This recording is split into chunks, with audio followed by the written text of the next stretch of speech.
तो इसका मतलब क्या है? ये बात पार्टी की ओर से हम बहुत गंभीरता से उठाना चाहते हैं कि मोदी विरोध में आप कहां तक जाएंगे?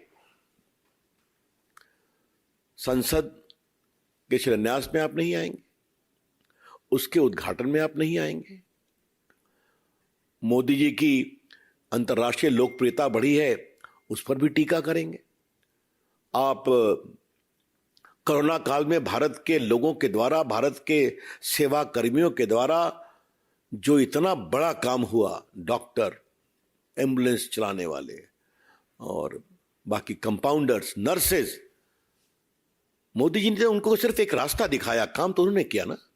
मोदी जी ने हिम्मत दिखाई, भारत का वैक्सीन बना, ऑक्सीजन आया, आपने उसकी भी खिल्ली उड़ाई। और अब तो इससे तो आपके सीधे आपके प्रदेश की जनता प्रभावित होने वाली है, क्योंकि उनके महत्वपूर्ण मुद्दे जो 100 चर्चा होने वाले हैं, उसके बारे में आपके यहां का रोड मैप बनाने में कठिनाई होगी। फैसले होंगे तो आप कहेंगे कि we are not party to it. आपको बुलाया गया तो आप आएंगे नहीं, अब आप भी शिकायत करेंगे। अब आपको मैं बताना चाहता हूं कि पिछली जो 7 मीटिंग हुई, उसमें जो फैसले हुए, उसका क्या क्या असर हुआ है। अब state to develop a modern urban development model, urban planning, capacity building, skilling, urban employment इत्यादि इत्यादि। आपको जानकर खुशी होगी कि इसका फायदा क्या होता है। ये हम आपको जरूर बताना चाहेंगे कि टेक्नोलॉजी के प्रमोशन करना था प्रदेश के विकास, अर्बन इंफ्रास्ट्रक्चर के विकास के लिए। आज 2530 सिटीज ने ऑनलाइन बिल्डिंग परमिट सिस्टम को अडॉप्ट कर लिया है। यह निर्णय हुआ था इसी गवर्निंग काउंसिल में। तो 30 राज्य और यूनियन टेरिटरी के 2530 सिटीज में ऑनलाइन बिल्डिंग परमिट सिस्टम आज अडॉप्ट हो गया है। पहले बिल्डिंग परमिट लेने में आपको कितनी श्रम और सेवा दोनों करनी पड़ती थी, हम दिल्ली के पत्रकार मित्रों को बताने की जरूरत नहीं समझते।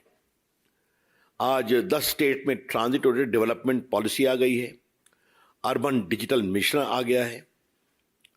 अब financial ranking of cities finance ranking portal made live on 20 मार्च 230। अब ये जो गति शक्ति पोर्टल है, इससे अर्बन गवर्नेंस को एक साथ लाया गया है। आपको मालूम है कि इस बार के बजट में इंफ्रास्ट्रक्चर पर 10 लाख करोड़ रुपए खर्चा होने वाले हैं, आपने सुना होगा, याद होगा आपको। तो इन चीजों में राज्यों में और केंद्र में कोऑर्डिनेशन जरूरी है। अब देखिए, ऑप्टिकल फाइबर टेक्नोलॉजी के लिए, 5G के लिए क्लियरेंस जल्दी होनी चाहिए, यह पहले फैसला हुआ था। आज telegraph right of way rules 2016 को 17 अगस्त 22 को अमेंड कर दिया गया फास्टर क्लियरेंसेस के लिए।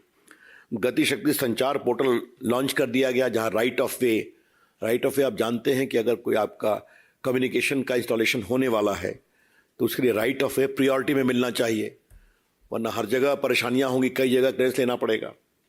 भारत नेट 2.5 लाख ग्राम पंचायतों में लाने की बात थी।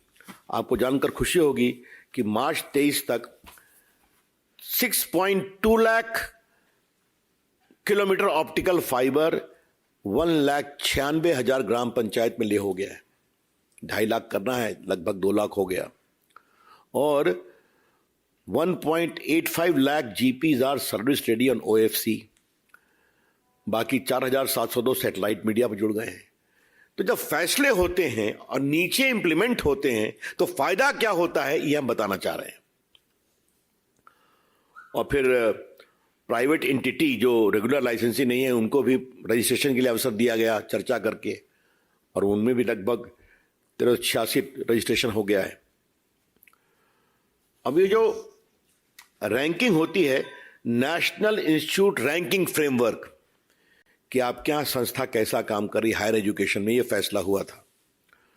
अब आप देख लें कि एग्रीकल्चर यूनिवर्सिटी में भी लाने की बात हुई थी NIRF पोर्टल को खोला गया था और आज देश के 67 एग्रीकल्चर यूनिवर्सिटीज में 64 ने अप्लाई किया है कि हमको भी नेशनल इंस्टीट्यूट रैंकिंग फ्रेमवर्क में लाया जाए। तो जब ये फैसले होते हैं तो जमीन पर कैसे आते हैं ये आपको हम बताना चाहते हैं। फिर एग्रीकल्चर में डाइवर्सिफाई करने के लिए निर्णय करने की बात थी। तो आज स्टेट्स जो हैं वो एग्रो इकोलॉजिकल जोन के लिए काम कर रहे हैं। Schemes are being implemented in Madhya Pradesh, Haryana, Kerala, Tamil Nadu, Chhattisgarh, Orissa, ताकि क्लस्टर बना करके एग्रीकल्चर के इलाके को और आगे बढ़ाया जाए। फिर आपको FPO to promote export of agriculture products, तो ये भी काम बहुत तेजी से चला है। Export of coloured capsicum, cherry tomato, broccoli to Arab countries and green chilli and okra to European countries have been undertaken. तो एग्रीकल्चर प्रोडक्ट्स किसानों का एक्सपोर्ट होगा तो उनको फायदा मिलेगा। फिर एक और पहले हुआ था कि G20 की प्रेसिडेंसी का फायदा उठाए सारे राज्य सरकार।